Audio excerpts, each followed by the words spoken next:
una giornata importante perché dentro quelli che sono stati gli eventi della commemorazione dei 40 anni del terremoto noi abbiamo collocato tra gli eventi più importanti la continuazione della ricostruzione del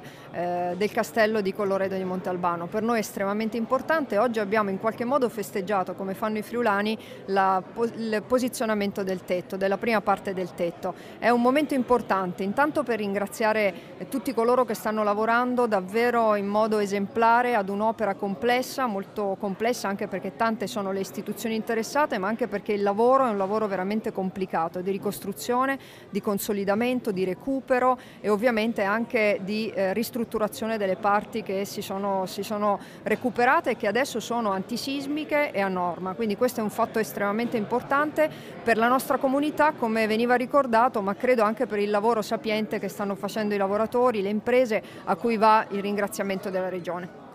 Sì, una giornata che può giovarsi di un simbolo, il fatto che festeggiamo l'ICOV, come si dice in friulano, ovvero il fatto che abbiamo messo il primo tetto al Castello di Colloredo, un tetto importante in un'ala di grandissime dimensioni, che appunto dà l'esatta consistenza del fatto che i lavori stanno andando avanti bene, stanno andando avanti come da cronoprogramma e che questa struttura sta rivedendo giorno per giorno il suo originario splendore. Una grande soddisfazione, un grandissimo ringraziamento a tutte le maestranze, a tutti i tecnici, a tutti gli amministratori e gli enti che stanno dando una grande mano proprio perché questo obiettivo di ricostruzione sia l'ultimo anello di questa catena virtuosa che ha contraddistinto la ricostruzione nella nostra regione.